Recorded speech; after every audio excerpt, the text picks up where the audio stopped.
É um prazer, o prazer é todo meu, né, estar aqui falando para vocês hoje sobre um pouquinho do que eu pesquisei, né. O Gustavo já deu aí as minhas iniciais, digamos assim, e o porquê de eu estar aqui, né, como ele já falou, eu fiz clínica médica, me especializei em medicina interna, mas meu mestrado e meu doutorado são em leptospirose, é por isso que eu estou aqui hoje, certo? Para tentar passar um pouquinho do que eu estudei para vocês, tá bom? Assim, infelizmente, essa aula pouco interativa, sem a gente ter a visão, né, um do outro, acaba que é mais difícil para mim, porque eu acho que fica mais cansativo.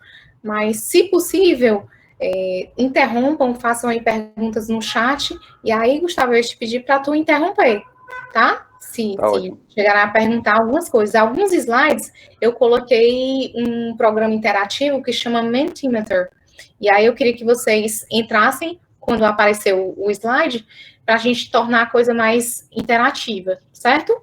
Certo. Pronto, vamos começar. É um prazer, muito obrigada aí pelo convite, e vamos falar hoje um pouquinho sobre leptospirose. Toda vida que eu sou convidada para falar sobre alguma patologia e tudo, a gente começa com um quadro clínico, né, para deixar a coisa mais interessante e trazer mais para o dia a dia. Aqui eu trouxe um caso de um paciente, 32 anos, ele é pedreiro, internou lá no São José, e a queixa principal era febre.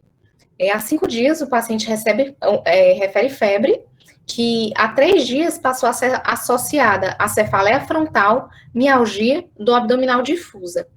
Como vocês podem ver, né, o quadro clínico é extremamente inespecífico, né? Uma síndrome febril associada à mialgia, cefaleia do abdominal, né? Viroses múltiplos, né? Diversas viroses, não esse quadro inespecífico. Né? Então, a gente tem que ficar atento, nesse contexto, à história epidemiológica, né? O que a gente deve perguntar para um paciente desse? Em especial, ele já tem uma profissão, né? Que é pedreiro, ou seja, ele tem contato com diversas áreas com água, contato com água, com bueiro. Então, isso é o que chama a atenção na história, já que a síndrome febril é extremamente inespecífica, né? Vamos aqui. Para as comorbidades, ele não se trata para nenhuma doença, mas de hábito, ele refere o etilismo crônico, 2 doses de cachaça por dia, história familiar ele não sabe informar, mora em casa com 5 pessoas, 2 cômodos, sem saneamento básico. Alergias, ele nega. E na história epidemiológica, o que chama a atenção, ele refere, por ser pedreiro, contato com água da chuva e bueiro nos últimos 10 dias antes do início dos sintomas. Então, a história epidemiológica aqui é o que mais vai afunilar o diagnóstico diferencial.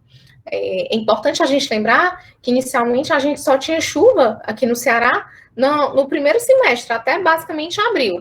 Mas agora, com essas mudanças climáticas, ontem a gente teve uma chuva torrencial. Né? Então, tem que lembrar que, independente do período de chuva, sempre ficar atento a esse contato com água e bueiro.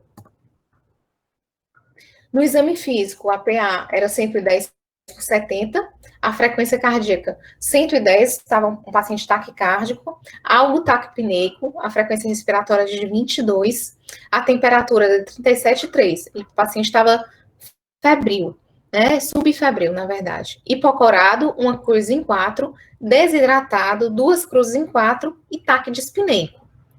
Outra coisa que chamava a atenção, né, para afunilar mais um pouco o diagnóstico diferencial, ele tinha hiperemia conjuntival, a ausculta cardiopulmonar era limpa, o abdômen era flácido, mas doloroso, a palpação difusamente. Não tinha sinais de hiperitonismo, né, não tinha blue blank, era negativo.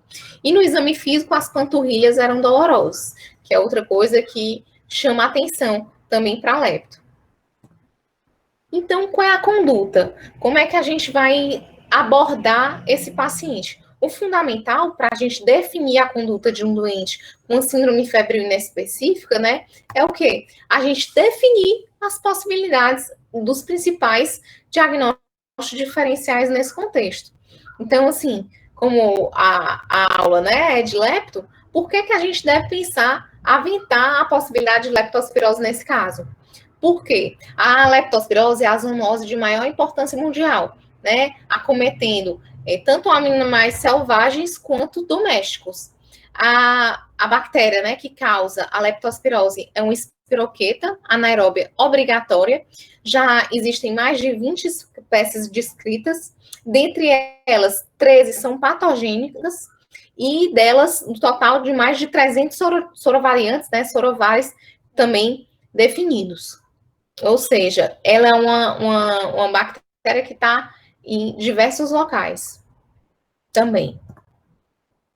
Aqui é para ilustrar, a gente tem uma foto de uma microscopia eletrônica mostrando aqui a leptospira. O nome vem de fino espiral, né? Essa daqui ilustra, né, na microscopia eletrônica, a leptospira e com as suas duas extremidades em gancho. Essas extremidades em gancho, elas facilitam a mobilização da bactéria para entrar, né, através da pele e dentro do organismo, ela também se mobilizar e se movimentar, atingindo diversos órgãos. Aqui eu trouxe esse gráfico, essa figura, mas para ilustrar para vocês um pouco da patogênese da leptospirose, né? Ela entra pela epiderme, a gente vai falar um pouquinho mais na frente.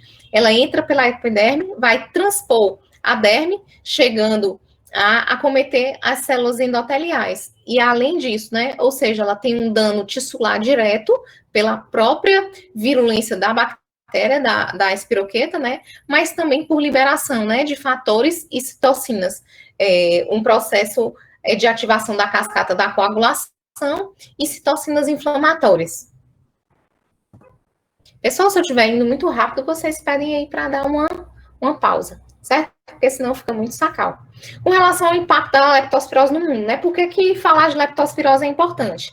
A gente tem cerca de 10 a 100 casos por 100 mil habitantes.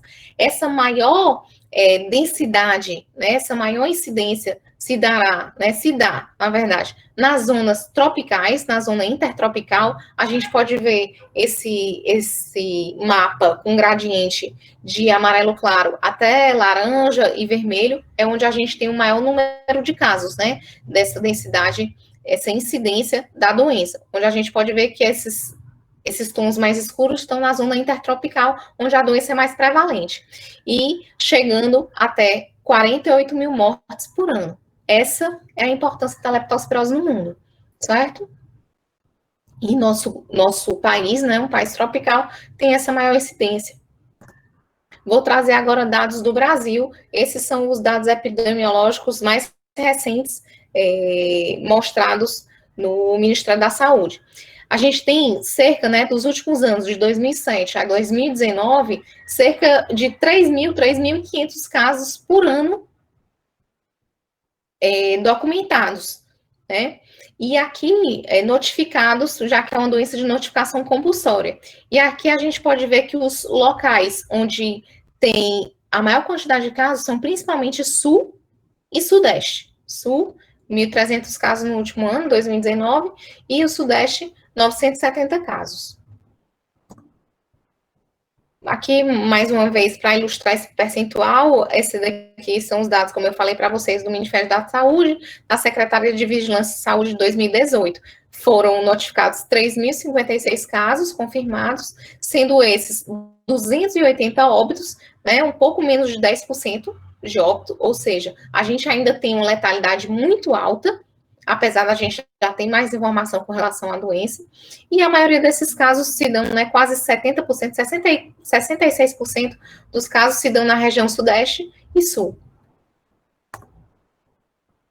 Aqui essa tabela são a tabela dos óbitos. Como eu estava falando para vocês, são cerca de 300 óbitos por ano aqui no Brasil.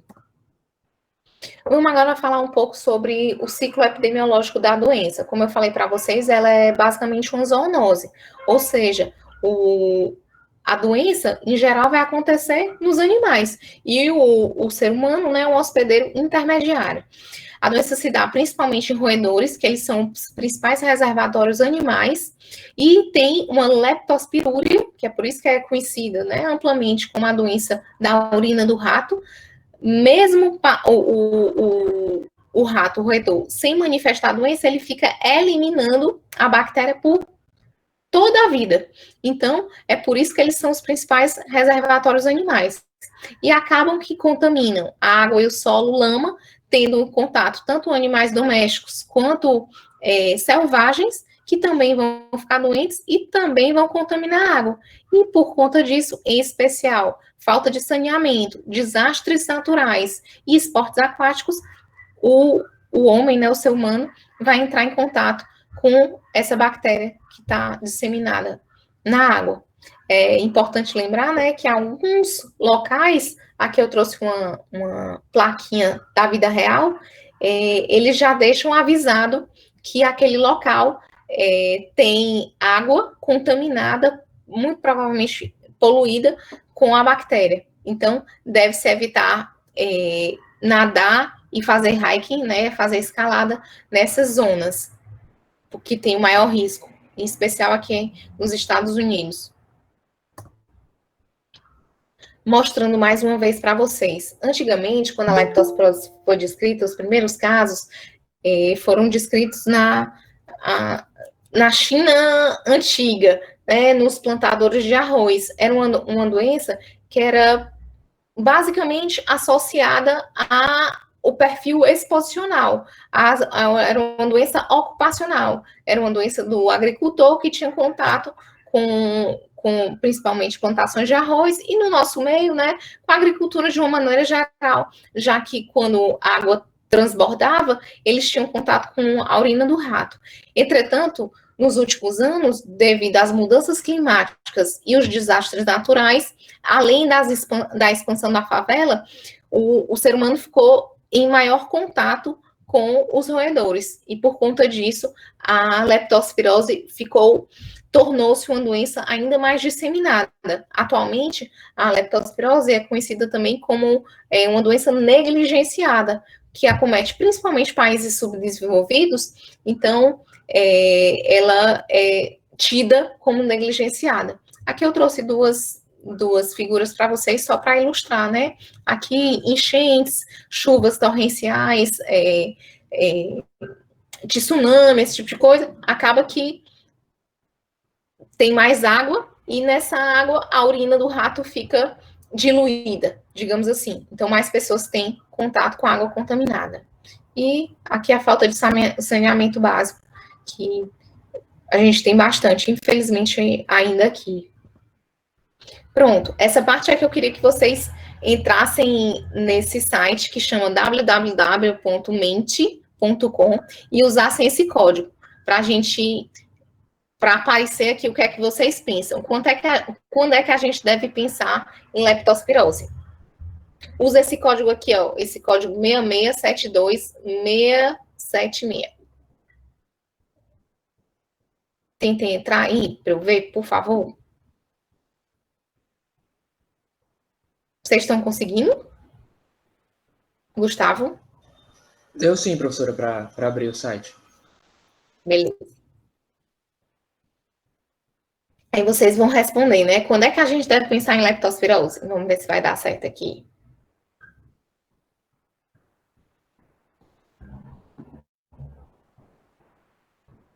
Epidemiologia positiva. Boa. Além disso, né? E essa epidemiologia se dará com contato, né? Da água e tudo mais. Mais alguém?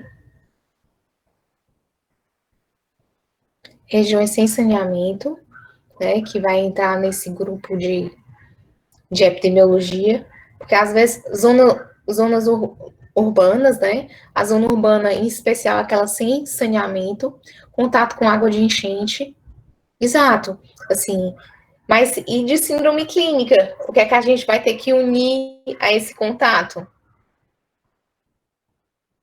Porque não basta dizer que mora num local sem saneamento, né? Muitos dos nossos pacientes vão chegar com isso. Icterícia, show, gostei. Paciente com exposição compatível e sintomatologia de vasculite, né? Vasculite infecciosa, com mialgia, icterícia, colúria, é uma síndrome colestática. Quem falou aqui, boa. Outra pessoa, febre, epidemiologia, lesão renal aguda, hipocalemia, bem, exato. Epidemiologia favorável e risco ocupacional em zonas sem saneamento básico. Show. Exatamente isso, pessoal. Ó, ótimo. Que bom que vocês estão atentos. Né? Alguns falaram das síndromes clínicas, né? E outros citaram um pouco da questão epidemiológica. É exatamente isso que a gente tem que unir. O quadro clínico, que o quadro clínico muitas vezes é inespecífico. Basicamente, ele é marcado por uma síndrome febril. Mas essa síndrome febril tem uma ampla diversidade de sintomas, indo desde síndromes que a gente chama flu-like, né, síndrome gripal, febre, mialgia, cefaleia, como é o caso do paciente que eu trouxe para vocês, né, aquele primeiro paciente que a gente acompanhou, até os casos bem graves, como os meninos citaram aí, quem falou no questionário anterior, ela pode evoluir para uma vasculite infecciosa, né, evoluindo para a tríade de Weil, que a gente vai falar um pouco mais na frente, né, que vai ser o contexto que vai levar lesão renal aguda, muitas vezes um contexto colestático, né, o icterícia colestática, classicamente como icterícia rubínica, fenômenos hemorrágicos, que é outro marco da leptospirose, que a gente vai ver mais na frente. Ou seja, a gente tem dois polos de uma mesma doença, e nesse meio, uma ampla gama de sintomas. E o que é que vai ajudar no diagnóstico diferencial, já que é um quadro clínico bem inespecífico, né, vai ser a história exposicional. Em geral, essa história exposicional se dá 5 a 14 dias antes do quadro clínico, né? Ou seja, 5 a 14 dias depois da exposição, o paciente vai passar a ter sintoma, certo? E essa gravidade, essa diversidade de sintomas se dará pelo link entre esses três pontos, entre epidemiologia e exposição. Quanto maior o inóculo, né, quanto mais bactéria o paciente tiver contato, maior o risco dele ficar mais grave, né? Isso daqui seria a exposição. Por isso que a gente orienta agricultores, fazendeiros, que têm amplo contato com urina de rato ou água poluída, digamos assim, né, no solo, a lama desses animais, é ideal que usem botas, né, porque quanto menor o contato da água com o corpo do paciente, melhor, né, evita com que ele tenha a doença. Com relação a fatores intrínsecos do hospedeiro, a idade, a integridade da pele, obviamente, se a pele do paciente está cortada, vai entrar um maior inóculo. E, por fim, fatores inerentes ao próprio patógeno. Como a gente já falou, né, a leptospira, ela tem mais de 20 espécies, sendo 13 delas patogênicas e mais de 300 sorovariantes. Mas algumas dessas sorovariantes, em especial a icterohemorrágica e a Copenhagen, são mais patogênicas, ou seja, levam a quadros mais graves, vão tender mais àquele polo vasculítico da leptospirose. Vamos para frente. A patogênese, como a gente já falou, né, se dará pela penetração das espiroquetas pela pele ou pelas mucosas. A pele pode estar tanto íntegra quanto ter lesão. Pode entrar, inclusive, por mucosa, tipo olho. Paciente enchente pode ter contato com o olho e isso ser o local de penetração da bactéria. Né? Aqui eu trouxe para ilustrar uma foto de microscopia eletrônica, né, que a gente pode ver a leptospira entre as células endoteliais, né, ela entrando no corpo mesmo. E a gravidade, como a gente viu lá no começo, pode se dar tanto pela ação direta da leptospira, quanto a resposta imune dos lipopolissacarídeos que estão presentes na membrana externa da leptospira. Aqui é para ilustrar, né, a bactéria na nossa pele. Eu trouxe aqui um trabalho que foi publicado agora em 2018, que mostra um pouco além para nos dar essa resposta do quadro clínico. A gente tinha falado da história exposicional, do hospedeiro e do patógeno. Aqui nesse artigo, ele mostra que a infecção se dá principalmente mais leve ou mais grave, a depender da resposta inflamatória dos pacientes. Foi um trabalho com hamsters, né, que ele conseguiu dosar interleucina 10 e TNF-alfa, e viu que naqueles pacientes onde eu tinha uma maior propensão à resposta inflamatória, uma resposta pró-inflamatória desbalanceada, saindo da homeostase com uma resposta da interleucina 10 mais tardia e do TNF-alfa em ascensão constante, depois de alguns dias, esses pacientes, em torno, né, de 10% dos casos, que esse é o grupo dos pacientes mais graves, em torno de 5 a 15%, mais ou menos 10% do total de pacientes com leptospirose evoluem com a forma mais grave, né, com a forma vasculítica, né. Então, esse artigo mostrou que isso está associado principalmente a essa resposta mais tardia da interleucina 10 e um aumento sustentado do TNF-alfa, certo?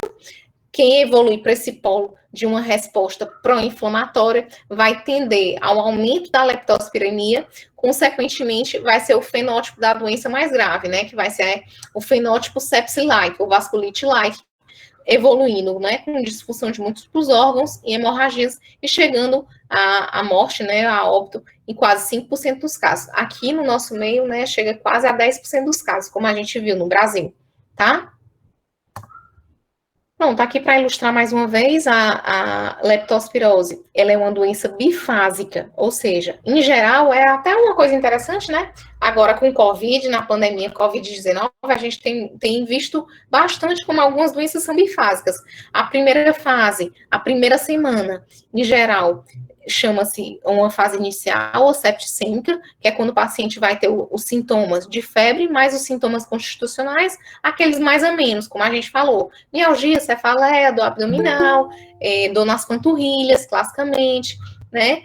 E já na segunda fase, a partir do momento que a gente tem aquela resposta inflamatória, né, tem um desbalanço entre o pró-inflamatório e o anti-inflamatório, a resposta imune do hospedeiro vai demandar uma maior gravidade e, consequentemente, a doença aqui, ela assim, tem um caráter, passa a ter um caráter de vasculite infecciosa, certo?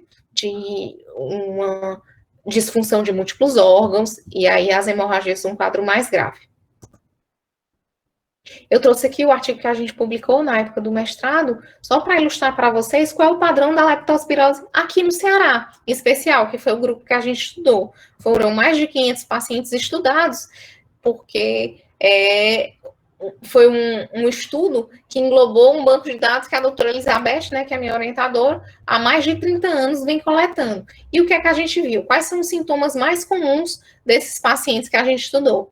Tá nesse grupo aqui em azul, certo? Os sintomas principais são febre, mialgia, icterícia, em que icterícia vai se mostrar em quase 75% dos casos, cefaleia, quase 70%, e dor nas panturrilhas. Esses são os principais sintomas. Lembrar que os pacientes que a gente avaliou, todos os pacientes buscaram atendimento médico, né? Lembrar que muitas vezes, assim, a leptospirose, ela pode se mostrar de maneira tão amena que nem o paciente nem busca atendimento médico, né?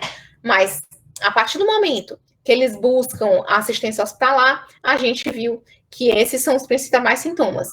Síndromes constitucionais, né? Uma síndrome febril com sintomas constitucionais, e o marco foi a icterícia, né? Que está presente em quase 75% dos casos. E com relação à gravidade, o que é que a gente viu, né? A partir do momento que o paciente desenvolve sintomas outros, né? De disfunções orgânicas. Acometimento pulmonar, né? A dispneia e crepitação estava presente em 30% dos casos, os pacientes que já chegavam com dispneia, como o paciente do nosso caso, que a gente citou, ele já estava taquidispneico, e alguns pacientes, né, quase 15%, tinham crepitações pulmonares. A oligúria, né, um marcador de gravidade na leptospirose, a gente vai ver mais na frente, quase 30% dos nossos pacientes apresentam-se com maior gravidade, e por fim, as arritmias, que a gente também vai ver que é um marcador de pior prognóstico. Quase 8% dos pacientes apresentaram arritmias, principalmente decorrentes dos distúrbios hidroeletrolíticos. Aqui, só para vocês terem uma noção do padrão laboratorial desses pacientes, né? Como já foi falado, os meninos tinham comentado aí no quiz que muitos deles evoluem para disfunção renal. Esse foi um dos pontos chaves que a gente estudou. A ureia média e a creatina média dos pacientes que internaram por leptospirose no estado do Ceará, nesses últimos 30 anos, foi de 124,6 de ureia e 2,8 de creatinina.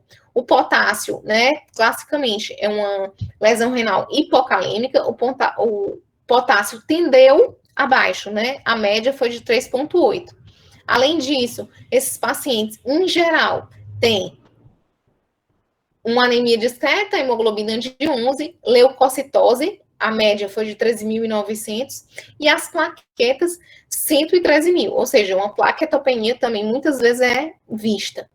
As transaminases, em geral, são 2 a 3 vezes o valor da normalidade, TGO 143 e TGP em torno de 100, mais ou menos 2 a 3 vezes esse valor. Chama a atenção que a gente tem uma desproporção entre as transaminases e as bilirrubinas. A icterícia é um marco, ou seja, é uma icterícia de um padrão mais colestático, mais do que uma lesão hepatocelular. Né? Aqui a gente tem a bilirrubina total desses pacientes em torno de 9,5, bem alta, certo?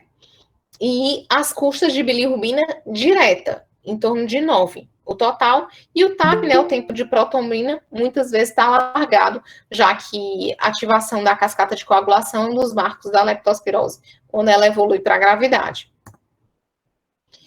Então, vamos falar agora da lepto que a gente mais estudou, né, que é a lepto grave, a lepto que evolui com disfunções orgânicas e é chamada de síndrome de Weil. Weil descreveu em 1857, salvo engano, essa tríade. Eram 4 pacientes que apresentavam lesão renal aguda, diátese hemorrágica, ou seja, distúrbios de coagulação com sangramento, né? E a icterícia, que é marcadamente rubínica. Por quê? Porque eu tenho uma mistura entre o pigmento da bilirrubina e a hemorragia, o sangue. Por isso que ela adquire esse caráter icterícia rubínica. Desses pacientes que vão evoluir, né, para síndrome de Weil, para maior gravidade, são em torno de 5 a 15% do total de casos com leptospirose, como a gente já falou. Um dos marcos, a queixa clínica comum, é dor nas panturrilhas, que pode já estar sinalizando dano muscular, consequentemente, algumas vezes rabdomiólise, a icterícia rubínica com padrão colestático, a plaquetopenia, como a gente já falou antes, vai estar presente em mais de 50% dos casos. A lesão renal aguda vai variar bastante, a depender, inclusive, do critério a ser utilizado, já que anteriormente a gente não tinha critérios bem definidos para lesão renal aguda, atualmente a gente já tem, né, antigamente o primeiro critério foi descrito, foi o Rifle, depois veio o Akin, e agora a gente usa o Cadigo, né, que é o mais atual. Então, tinha essa ampla variância de definição de lesão renal aguda. E a mortalidade pode atingir até 40% dos casos, a depender de como o paciente chegou, né? E, além disso, ela é tida, né, como o clássico de uma síndrome pulmão-rim, já que a síndrome pulmonar hemorrágica grave é um marco da síndrome de Weil, certo? Ela acometer tanto o pulmão, com hemorragia pulmonar, capilarite pulmonar, quanto o rim. E isso faz diagnóstico diferencial com algumas outras vasculites, que não infecciosas, né? Vasculite ANCA-associadas, por exemplo, doença de Wegener, né? Poliagente granulomatosa, outras vasculites ANCA-associadas, poliagente microscópica, certo? E aí vamos voltar um pouquinho para o nosso caso, para aquele paciente, o João, tem 32 anos, que chegou com síndrome febril.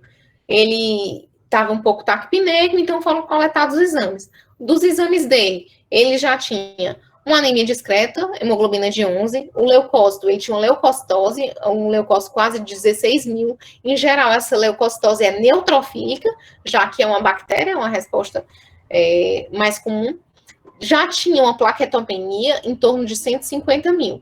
Né? Do ponto de vista de distúrbio renal e hidroeletrolítico, já tinha uma ureia alterada de 98, creatina de 2,3, o sódio de 135 e o potássio era aqui classicamente mais para baixo, ele já tinha hipocalemia, 3,3. E só essa dupla aqui, né, de disfunção renal com potássio mais para baixo, isso já tem que ligar a sinaleira, assim, abrir um sinalzinho para a gente lembrar de leptospirose, certo? Já que a gente tem um dano principalmente tubular, né? Com relação aos exames da bilirrubina e hepáticos, a gente já tem uma bilirrubina bem alta, de 9,3, as custas de direta, 7,3. As transaminases, como a gente já havia falado anteriormente, são tocadas, principalmente as custas de TGO, porque você também tem um dano muscular, então a TGO aumenta mais do que a TGP, TGO de 144, a TGP de 108, e a CPK, né, a creatinina quinase, estava alta, 930. Que essa é a média dos pacientes, em torno de 900. Em geral, não tem valores muito altos, não, acima de 5.000, para rabdomiólise maciça, não, é em torno de 1.000, né? Mas que é quase 10 vezes o valor de referência. Então, vamos falar aqui um pouquinho, eu dividi por setores, certo? O acometimento do rim na leptospirose. Aqui é um trabalho publicado também pelo grupo da doutora Elizabeth, que avaliou 201 pacientes de 1985 até 2006. E aí, viu-se que até 87% dos pacientes, a depender do critério que foi utilizado na época, né, ou Rifle ou Akin, né, eles apresentavam lesão renal aguda. Atualmente, né, a gente já não usa esses dois critérios, o que a gente usa mais é o CADIGO. Lembrando que CADIGO 1, basta o paciente aumentar 0,3 da creatina de base, que a gente já tem definido lesão renal aguda, certo? Desses pacientes que foram estudados, quase 70% a lesão era não oligúrica, como eu mostrei para vocês no nosso trabalho também, só 1/3 era oligúrico. Quase 65% tinham hipocalemia. Muitos deles se apresentavam desidratados, porque como o problema da lesão renal na leptospirose é tubular, o paciente acaba que tem poliúria. Ele urina e perde o potássio, mas também desidrata, né? Outra coisa, viu-se que nesse trabalho a oligúria, como eu havia falado para vocês anteriormente, é um marcador de mortalidade com odds ratio de 9. O que é que isso quer dizer? Que os pacientes que evoluem com oligúria, ele tem 9 vezes o risco, tem um risco 9 vezes maior de evoluírem para o óbito. É um preditor de mortalidade com odds ratio de 9. Um risco 9 vezes maior de irem a óbito. A diálise foi necessária em 51% dos pacientes, em média, 4 sessões, e o sumário de urina, o que é que ele mostrou? Proteinúria, piúria e hematúria microscópica nos pacientes onde o sumário de urina foi avaliado. Lembrar que toda vida que a gente tem uma lesão renal aguda, é fundamental a gente ver o sumário de urina, né? Para ver se a gente tem alguma pista da lesão. Aqui é uma tabelinha que a gente fez para ilustrar a fisiopatologia do dano renal na leptospirose. Aqui a gente começa com a leptospira. A bactéria pode levar a uma toxicidade direta, secundária às OMPs, né, que são as membranas de proteína externa. Em geral, a mais estudada é essa LIP, L32. Ela tem uma toxicidade direta, um dano local, que vai acarretar a liberação de óxido nitroxiletase e outros mediadores inflamatórios, gerando uma nefrite intersticial aguda. Isso é o dano direto no túbulo do rim, né? O dano direto renal. Mas, em paralelo, a leptospira também vai gerar outras alterações sistêmicas, com liberação de citocinas, como a gente falou, e mediadores inflamatórios, acarretando vasodilatação.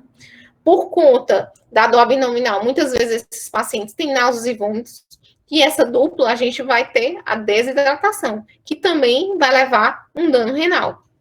Além disso, por ter o dano endotelial e uma redução nas plaquetas, a gente acarreta sangramento, consequentemente hipovolemia, que também gera vasoconstrição renal e vai ter um componente nesse contexto da lesão tubular aguda, né, da necrose tubular aguda nos pacientes com lepto.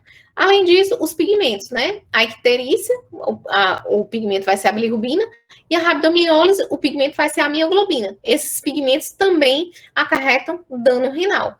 E isso tudo, a necrose tubular aguda. Ou seja, a lesão da leptospirose é principalmente túbulo, necrose tubular aguda, intersticial. É túbulo interstício.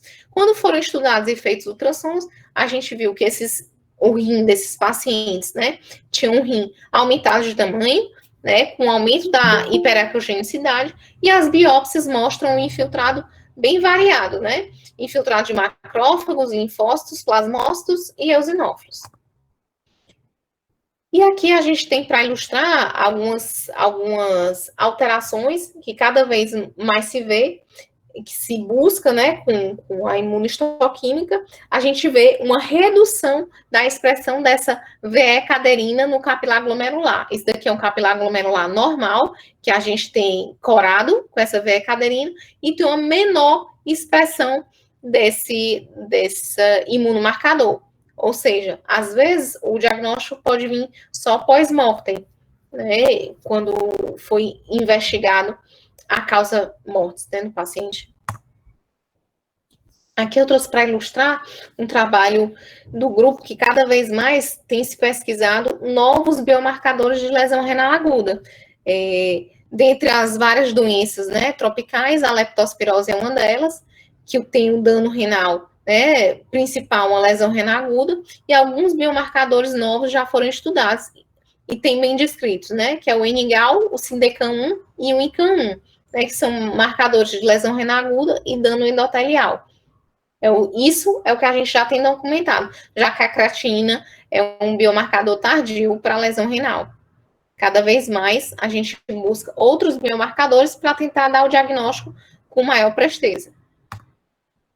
Trouxe aqui alguns pontos interessantes que têm sido cada vez mais estudados. Esse artigo foi publicado em 2018, que esse chinês, ele procura, né, ele coloca algumas possibilidades, porque ele observou que a doença renal da leptospirose se assemelha em muito com a doença renal crônica de origem não determinada, né, ou de uma etiologia não bem descrita. Ele viu que esse tipo de dano, né, o desconhecido, a lesão renal crônica, de pacientes sem uma etiologia bem determinada, tem muitos fatores em comum com a lesão renal da leptospirose. E aí ele hipotetiza que talvez a leptospira possa, quando não bem tratada com antibiótico, evoluindo para a cura, as leptospiras podem permanecer gerando um dano renal nesses pacientes, o que pode levar a uma lesão renal estabelecida, ou seja, para diálise, né? E uma outra hipótese que ele coloca é um dano subclínico, que aí ficaria colonizado, isso daqui é o que em geral acontece no rato, né? Que é por isso que eles têm a leptospirúria durante toda a vida do rato, e o autor, ele comenta que talvez isso pudesse acontecer com o homem também, haver uma colonização renal, só que essa colonização renal, quando o rim for submetido a algum tipo de estresse, como ao calor, desidratação, isso pode acarretar uma lesão renal crônica, e não apenas a aguda, como tipicamente a lepto gera. Mas isso merece mais estudos, que é o que a gente pensa em estudar, né, e pesquisar agora no doutorado. Vamos falar agora um pouco do acometimento pulmonar. O acometimento pulmonar pode se dar de 20% a 70% dos casos. E, clinicamente, pode se manifestar como tosse, dispneia, hemoptóicos, ou até mesmo evoluindo para síndrome da angústia respiratória do adulto, né, um SARA. O clássico, né, é a hemorragia pulmonar, capilarite pulmonar, secundária à liberação de toxinas e deposição de imunos complexos nos septos interlobulares. Aqui eu trouxe uma imunistoquímica para vocês, que a mesma coisa se assemelha muito àquela do rim, né, que é a expressão da VE caderina, que está bem diminuída no paciente com lepto, certo? O raio-x de tórax, a gente pode ver, secundária a essas hemorragias, consolidações coalescentes, e o acometimento pulmonar, assim como a oligúria na lesão renal aguda, é um marcador de pior prognóstico para esses pacientes. Aqui eu trouxe uma série de casos, né, são 147 casos que esse grupo estudou e mostrou que aqueles que evoluíram com falência renal, falência respiratória aguda, ou seja, necessitaram de ventilação mecânica, tinham um odds ratio de 20 para o óbito, ou seja, tinham um risco muito maior, 20 vezes maior, de evoluírem para o óbito. E, por fim, né, a outra tríade, outro marco, né, na tríade de Weil, junto com a lesão renal, a diátese hemorrágica, e depois eu vou falar da icterícia. Mas a diátese hemorrágica vai estar presente em quase 80% dos casos, a alteração na coagulação. Como a gente viu, um dos marcos é a trombocitopenia. Logo que o paciente é admitido, muitas vezes esses pacientes apresentam-se plaquetopênicos, e outros componentes são a liberação da cascata inflamatória, consequentemente, a sinalização para a cascata de coagulação e o distúrbio plaquetário associado à uremia. Do acometimento hepático, né, que aqui sim, fecha a tríade de Weil, né, junto com lesão renal, distúrbio hemorrágico e a icterícia, a gente tem um acometimento hepático. É interessante a gente ilustrar, aqui eu trouxe essa figura para vocês, que mostra, aqui é o indivíduo não infectado, aqui a fase pré-ictérica. O que é que a gente pode ver? Que o dano é principalmente obstrutivo. As bilirrubin, as leptospiras vão obstruir a liberação da bile. Por isso que a icterícia é marcadamente colestática, principalmente às custas de bilirrubina direta. Ou seja, a gente vai ter uma icterícia na nossa série de casos, né? Como a gente viu, 73% dos casos, em média. A colestase vai ser, em geral, intrahepática, e a gente tem um aumento da fosfatase, das transaminases, maior do que da fosfatase alcalina. O acometimento abdominal, muitas vezes é inespecífico, difuso, mas pode chegar a simular abdômen agudo, necessitar de laparotomia branca, assim, causando, né, a necessidade de abordagem cirúrgica, e mimetizar pancreatite, certo?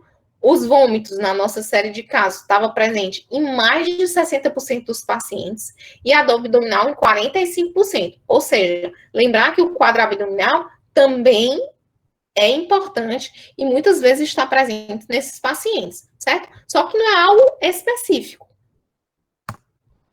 O acometimento cardíaco é subvalorizado, mas pode estar presente em até 48% dos pacientes. As manifestações clássicas, né, vão evoluir principalmente por distúrbios de condução e arritmias, que a arritmia a gente mostrou que é um fator independente para o óbito.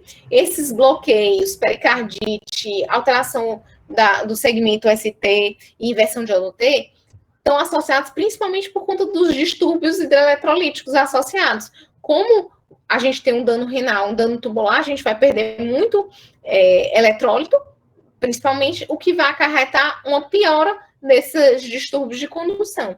E, em geral, esse quadro é normalizado, né? Esse contexto cardíaco é normalizado depois da resolução do quadro. Resolução do quadro clínico da leptospirose, né? Que eu quero dizer. Aqui é só para ilustrar esse artigo que a gente avaliou as arritmias da lepto. De manifestações outras clássicas, eu trouxe aqui só para não deixar passar em branco, né? A rabdomiólise se dá por lesão direta da leptospira ou através de citocinas e de toxinas que são liberadas pelas proteínas de membrana externa da bactéria. A CPK, em média, né, vai estar 9 a 10 vezes aumentada em relação ao valor de referência. A CPK normal é em torno de 100, 120. A CPK média desses pacientes é em torno de 900. E os distúrbios hidroeletrolíticos e ácido básicos se darão principalmente por alterações na borda em escova do túbulo contorcido proximal, alteração da bomba, né, sódio potássio ATPase, e isso vai acarretar uma hipocalemia, né, 40% dos casos que esse grupo descreveu, agora em 2018, certo? Isso daqui explicando principalmente os fatores fisiopatológicos para justificarem os distúrbios hidroeletrolíticos. Então, vamos falar agora do diagnóstico. Tá tudo tranquilo? Estou falando muito rápido. Alguém quer dar aí a opinião? Quer falar mais alguma coisa? Ou eu sigo? Pode seguir.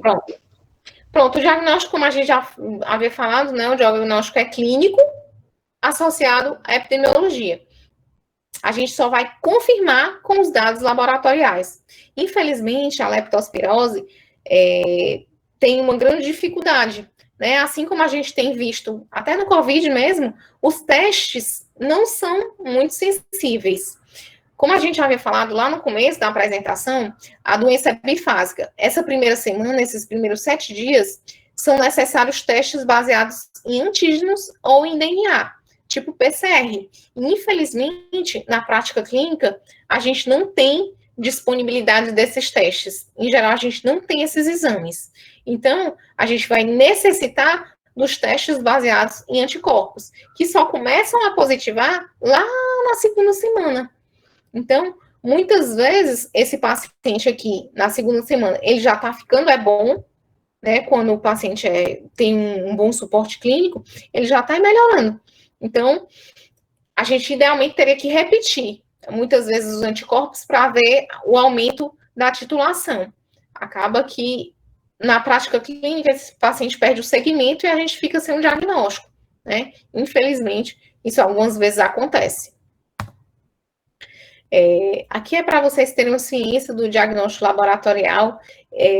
As primeiras descrições da leptospirose, o diagnóstico era feito por visualização direta da leptospira. Só que isso requer uma quantidade do inóculo absurdo, que é você visualizar por campo escuro, ou no sangue ou na urina. Isso daqui, a quantidade de falso negativo é altíssima. Tanto que a gente, hoje em dia, já nem faz mais. A cultura pode ser feita, mas também é um diagnóstico com baixa sensibilidade. Essa cultura pode ser feita no líquor, no sangue ou mesmo na urina. Mas isso daqui 2 a 3 semanas depois. Então, já não ia ter tanta mudança na conduta inicial. E são necessárias várias semanas de incubação. Ou seja, tudo isso aqui, pesquisa direta e cultura, é pouquíssimo utilizado. Idealmente, para a primeira semana, seriam os métodos moleculares, que seria o PCR em tempo real. Mas, infelizmente, para a prática clínica, a gente ainda não tem. Isso daqui pode ser usado em pesquisa, mas aqui, né, no nosso hospital, a gente também não tem nem o PCR para pesquisa. Então, o que é mais utilizado é a sorologia mesmo. Né? O teste clássico, né, o padrão ouro, é o teste da aglutinação microscópica, que é o MAT, que só é feito no LACEN, mas infelizmente o LACEN, inclusive, não está mais fazendo, pelo menos da última vez que eu fui lá e pesquisei, mas eu vou me informar novamente. Ele teria, né, com o teste o MAT, né, o teste de aglutinação microscópica, a gente tem uma maior sensibilidade e especificidade. Ele, inclusive, dá a espécie da leptospira, que é uma coisa que ajudaria muito, né? O que a gente mais usa e o que a gente tem maior disponibilidade são os testes de imunoensaio, né, que são o ELISA, o IgM, né? E, em alguns casos, é necessário a gente retitular para avaliar o aumento nessa titulação. Em geral, a gente só vai ter positividade de ELISA a partir da segunda semana, a partir do 10º dia de doença, que requer anticorpos, e os anticorpos só vão surgir na segunda semana de doença, na fase imune, certo? E aí, de diagnóstico diferencial, né? Eu trouxe até aqui um alerta que foi dado pelo CDC, né? Que é o Centro de Controle de Doenças Infecciosas dos Estados Unidos, essa página de doenças emergentes, né? Infecciosas emergentes. Ele marcou a leptospirose grave como uma doença similar à pandemia que teve de H1N1 em 2009, né? Lembrando que a leptospirose, por acometer pulmão, né, ser uma síndrome pulmão-rim, ela foi marcada como diagnóstico diferencial na época da pandemia, do H1N1, certo? Mas, em geral, né, o quadro clínico, o diagnóstico diferencial no nosso meio é feito principalmente com dengue, já que é uma síndrome febril, muitas vezes cursa com plaquetopenia. O clássico, principalmente no Sudeste, onde eles têm mais hantavírus, a hantavirose, porque a hantavirose, inclusive, pode dar plaquetopenia e uma síndrome pulmão-rim. mimetizando aí a leptospirose. E aí doenças febris outras, como malária, febre amarela, a rickettsiosis, né, que é mais comum no noroeste dos Estados Unidos, a influenza, como a gente já falou, H1N1 e a fase aguda do HIV. Vocês estão aí ainda? Vamos ver se dá certo a gente fazer essa segunda pergunta. Qual é o fator crucial para a gente conseguir diferenciar nessa gama de diagnósticos diferenciais? Já que o quadro clínico pode ser bem importante, assim, semelhante. O que é que vocês acham que pode ajudar a diferenciar clinicamente dentre aquelas opções que eu dei? Dengue, hanseníase, opções que eu dei não, né? O que é de diagnóstico diferencial?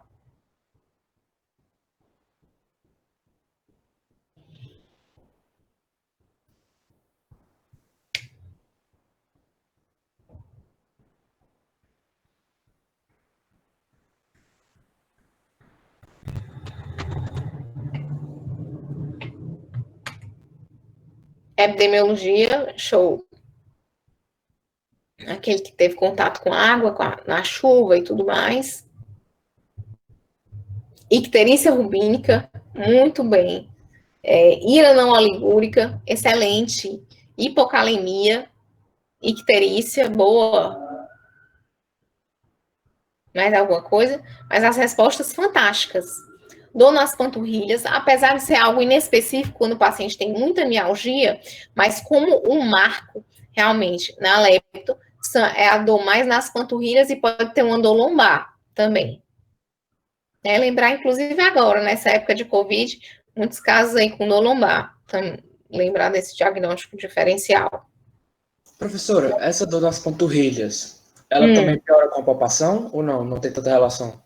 Eles piora com a palpação, não tem tanta relação, não há uma relação direta, mas piora com a palpação, porque eles referem muita mialgia. Aí quando você pega, aí é que dói mais. Mas eles já queixam, eles já vêm com a queixa. Em geral, é um dado da anamnese e não do exame físico. Não sei se era essa a tua pergunta. Era, exatamente. Obrigado, professor. Nada. Professora, Oi. Eu sei que a senhora falou das manifestações clínicas que geralmente surgem até 14 dias após o contato, mas do contato em si, tem algum sintoma do tipo prurido, eritema, alguma coisa relacionada? Pode haver. Não é clássico, mas pode haver. Pode haver. Mas não é como a história da esquistossomose, que tem a febre de Katayama. Assim que o paciente entra em contato com o esquistossoma, aí pode ter muito prurido local, até uma reação local por conta disso. Na leptospira, não, porque a espiroqueta ela é muito, muito pequena. Então, em geral, você não tem descrição de rash, nada local assim que entrou em contato, não. Só a epidemiologia vai vir muitas vezes, né? Dos pacientes que eu vi com leptospirose, eles referem que tiveram muito contato com a água da chuva, ou então eles referem. Eu tive um paciente, uma época que eu acompanhei lá no Valdemar, ele disse: doutora, eu via tanto rato na minha casa. Então aí você não tem dúvida, entendeu? Assim, a epidemiologia vai chamar mais atenção é o contato mesmo com a água e com rato. Obrigado. Nada. Então vamos continuar, né? Aqui eu estou trazendo para vocês o que é que tem de mais novo na leptospirose, né? Dos estudos, né? Dessa parte que a gente pesquisa. Assim como eu, né? Muita gente tem a dificuldade de dar o diagnóstico de leptospirose, né? Principalmente por ser uma doença de países tropicais e países subdesenvolvidos, cada vez mais a gente busca critérios ou scores de probabilidade de leptospirose na admissão. Então, esse artigo recente, agora de 2018, ele publicou, né, desse grupo tailandês, que publica bastante, inclusive, eles trouxeram um score buscando uma probabilidade admissional, que foi exatamente a pergunta que eu fiz para vocês. O que é que vai nos ajudar a diferenciar pacientes que vêm com síndrome febril, né? Quais aqueles eu devo pensar em leptospirose e não na dengue, que vai ser uma virose, eu não vou precisar dar antibiótico, ou me faz pensar no COVID e não na leptospirose, ou na malária, certo? Indo essas outras. Aí, o que é que ele mostrou aqui nesse score tailandês? Que algumas coisas a gente tem uma maior propensão. Essas são, em especial, hipotensão, admissão, a icterícia, como vocês falaram, a mialgia, né, ou dor muscular, lesão renal aguda, HB, hemoglobina, abaixo de 12, a associação entre hipocalemia e hiponatremia, já que a gente tem uma disfunção tubular, que a gente já havia falado, e fatores outros, né? Ele cita aqui de parâmetros estimados, leucocitose, quando a gente tem uma leucocitose abaixo de 10 mil, isso é uma coisa que fala contra, e quando a gente tem opacidades pulmonares, ele não mostrou, ele no odds ratio foi que deu alterado, certo? Os principais são exatamente o que vocês falaram, né? Ele não cita epidemiologia, já que lá a epidemiologia é para todos, lá na Tailândia. E aí o tratamento, como eu estava comentando com vocês, né? Nessa conduta inicial, a gente tem que pensar no diagnóstico diferencial. Eu tenho um paciente com síndrome febril, dor na panturrilha, e que teria essa lesão renal, primeira coisa que eu vou pensar é dar o tratamento de suporte e antibiótico. As leptospiras são antibióticos extremamente fáceis de tratar, né? In vitro, elas têm uma resposta, né, a diversos antibióticos. Penicilinas, tetraciclinas, em especial doxiciclina, é usado principalmente para rickettsiose e tem uma boa resposta à leptospirose, as streptomicinas, azitromicinas e as cefalosporinas, que é o que a gente mais faz, certo? Os cefalosporinas, ceftraxona, que é o que a gente mais faz em paciente internado. Aqui foi mostrado pelo grupo da doutora Elizabeth, né, que houve uma redução ao longo desses 30 anos que ela vem acompanhando os pacientes com lepto, que o diagnóstico precoce, ou seja, quando pensar em leptospirose, quanto antes eu pensar nessa hipótese, melhor vai ser o prognóstico desses doentes. Uma terapia de suporte, o que é a terapia de suporte? Evitar hiperidratá-los, porque como em geral eles vêm hipotensos, né, porque eles estão desidratados, vomitaram muito, as pessoas hiperidratam. E quando hiperidratam, o problema é que vai para o pulmão, e o pulmão, o paciente já tem a capilaridade pulmonar. Isso gera insuficiência respiratória, consequentemente, um maior risco de evoluir para o óbito. Ou seja, o paciente tem que ser hidratado, mas ele não deve ser hiperidratado, certo? Iniciar antibiótico terapia, mesmo que numa fase tardia, e por fim a terapia dialítica precoce, né, sendo a hemodiálise o método de escolha, porque antigamente, nesses primeiros casos, a terapia dialítica que era utilizada era a diálise peritoneal, que hoje em dia a gente praticamente não vê mais. Eu, na verdade, vi um paciente só fazendo diálise peritoneal, depois não vi mais, já que a hemodiálise se mostrou mais efetiva. Principalmente porque são pacientes hipercatabólicos, né? A ureia é sempre muito alta, que é outro fator que contribui para distúrbio de coagulação. E aqui, como eu estava falando para vocês, além de avaliar aqueles que chegam com leptospirose, cada vez mais a gente quer saber quais são aqueles que vão evoluir com uma lepto mais grave, que vão evoluir com síndrome de Weil, né? Já que a gente viu que a leptospirose pode ser bem tranquila, quase uma síndrome gripal, ou aqueles que vão evoluir para maior gravidade. E aqui é o trabalho que foi publicado em 2019, que mostrou que a hipotensão, né, uma pressão sistólica abaixo de 100 na admissão, anormalidades na ausculta respiratória, por exemplo, crepitações, e a oligúria, esses fatores se mostraram como fatores prognósticos, fatores preditores de uma leptospirose grave, né? Aqueles pacientes que na entrada já pontuaram 3 pontos, eles praticamente tiveram uma doença severa, né, uma doença grave, em 100% dos casos. E, por fim, vamos voltar para o nosso caso inicial, lá do seu João, de 32 anos, que chegou com síndrome febril e estava evoluindo taquipneico, chamava a atenção que ele tinha uma icterícia, né, tinha uma icterícia rubínica e que estava com frequência respiratória de 22, frequência cardíaca de 110. O que é que foi feito? Esse paciente chegou na emergência, ele foi monitorizado, ofertado oxigênio, eu não lembro quanto é que ele estava saturando, se estiver saturando abaixo de 92, né, vai ser ofertado oxigênio. E funcionando uma veia, vamos hidratar corretamente esse paciente. Como eu falei para vocês, a hidratação deve ser feita de maneira adequada, nem de mais, nem de menos. Então, a gente tem que ficar atento. Iniciado antibiótico terapia, como a gente viu, diversas drogas podem ser feitas, em especial, o que a gente faz no hospital? Penicilina ou então ceftraxona. 2 gramas a cada 24 horas e reavaliado, né? Esse paciente foi tateado, mas apesar desse terapia de suporte inicial, o paciente evoluiu, né? Já estava entrando na segunda fase da doença, na fase imune, que é a fase que os pacientes complicam mais. O que é que a gente viu? Esse paciente, no 4º dia, ele começou a evoluir com opacidades bibasais, né? A gente tem aqui opacidade bibasal. E uma piora do desconforto respiratório. Foi feito uma tomografia de alta resolução, né, um anti-K, que a gente vê esses infiltrados convalescentes, como a gente já havia falado, né, isso daqui corresponde, fala a favor de hemorragia pulmonar, principalmente associado à queda da hemoglobina, né. Lembrar que o pulmão é uma esponja. Às vezes o paciente não vai ter nem hemoptóico, é só uma queda na hemoglobina, piora do raio-x, piora do infiltrado, e a gente pode documentar também na tomografia.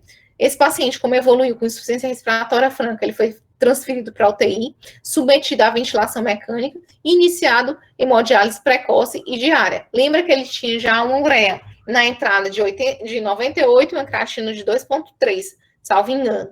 Ou seja, ele evoluiu com piora clínica, necessitando de ambos os suportes, tanto respiratório quanto da diálise. Com essa terapia adequada, depois de 14 dias, o paciente evoluiu com melhora, ele foi de alta, tanto melhora pulmonar quanto renal, o raio-x mudou aqui completamente, a gente já não vê mais aquelas opacidades bibasais, e só depois que a sorologia saiu. Aquela história que eu estava falando para vocês, um dos fatores limitantes da leptospirose é que a sorologia demora demais e nem tem essa sensibilidade tão alta. Então, pensou nessa possibilidade de leptospirose, tem clínica favorável, epidemiologia favorável, vamos tratar como tal. Terapia de suporte e antibiótico. Por fim, é isso, pessoal. É um prazer. Se tiverem alguma dúvida, a gente pode abrir para dúvidas. Certo. Professor, nós temos algumas dúvidas que mandaram. Eu vou ler para a senhora. Certo. A primeira é: professora, tem algum motivo do sul parte dos casos seria por falta de notificação no Norte e Nordeste? Eu não escutei. Vamos lá de novo. Tem o quê?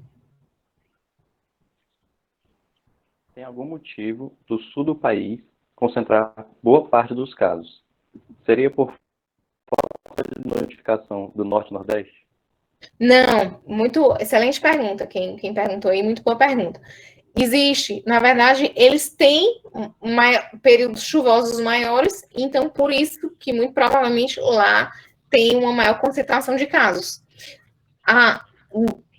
Eu acho que tem um componente subnotificação também, né? Porque às vezes a gente não pensa, né? Quem está na emergência não pensa nessa possibilidade. E acaba ficando como um paciente que teve uma colangite, né? Um paciente que teve uma pancreatite. Mas eles têm uma epidemiologia maior mesmo, por conta das chuvas. Principalmente isso, do climática, né? Digamos assim. Certo. A próxima. Qual o maior desafio para a elaboração de uma vacina contra a leptospirose? Muitos. Os desafios são muitos. Um dos principais é por conta das diversas sorovariantes. Assim, algumas proteínas de membrana externa são comuns a um grande grupo de mesmo sorovariantes, a uma espécie em comum. Mas só que, por conta dessa variação, a gente não consegue uma vacina que dê conta de todos. Mas o genoma da leptospira foi, inclusive, um brasileiro que escreveu, já se tem, da Leptospira interrogans, né? Já se tem. Mas a ideia, inclusive, é vacinar pacientes não, né? Animais, né? Principalmente aqueles animais pecuária, agropecuária, esse tipo de coisa, porque eles perdem muito, esse pessoal, os fazendeiros e tudo mais, eles perdem muito produtividade por conta disso. A lepto é uma doença que acarreta, é uma zoonose muito importante, porque ela acarreta esse valor econômico também.